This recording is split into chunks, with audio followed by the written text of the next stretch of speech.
Good day po sa lahat. Welcome po sa aking video ngayong tanghali.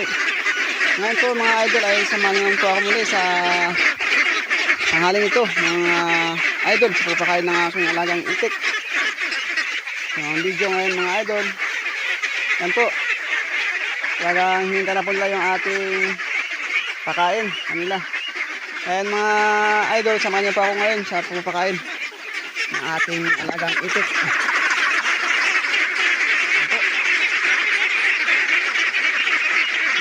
Wala yung ating daraanan. Hindi pa tayo makakakbang mga idol.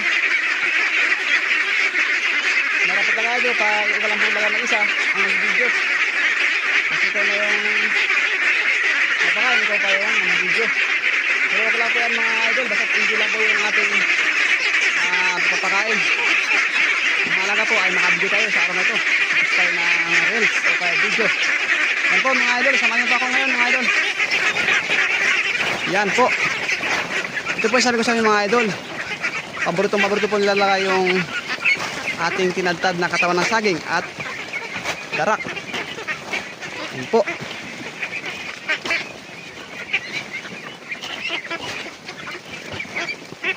O, diba? Diskarte lang sa pag-farming o sa pag-itik mga idol. Tiyak na balang araw ay kita tayo. Samplangan na po yung ating pinapakain. Kanila. Inubos pa ito mga idol sa isang batch. Ikan. Yan po. Hanggang lakas po nilang kumain.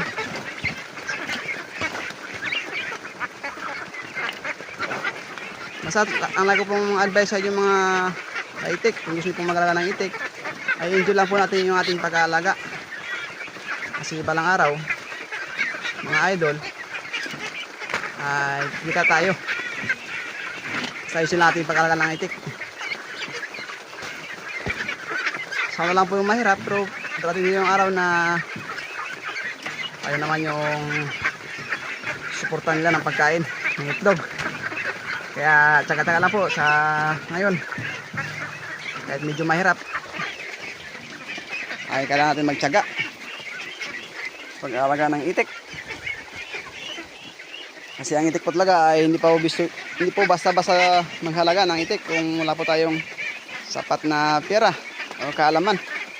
Farming. Kailangan po sa farming mga kapong Steve, mga idol, mga kaitik, ay madiskarte po tayo sa paghanap ng pagkain.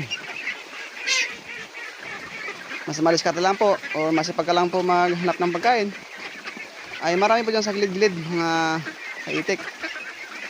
Tulad ng mga sanang saging. Yan po tayo yung malaking tulong po sa akin mga idol, yung sanang saging yung ating pagpakain. Yan po. Mga idol, salamat po sa panonood ng aking video. Sa video kong ito, sana po suportahan niyo po ako sa aking pag-video at patuloy po tayong magbigay ng mga inspiring na video ganito sa pag-farming.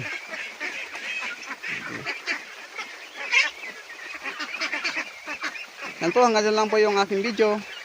Kung nagustuhan niyo po yung aking video, pakishare lang po at pakipalala po yung aking page at pakisupport po ako sa aking channel sa YouTube. Kung Steve po yung aking channel. Sana po ay masuportahan niyo po ako doon o ma-subscribe niyo po ako sa aking video, sa aking channel. Nato lang po mga ka-idol. God bless po sa lahat.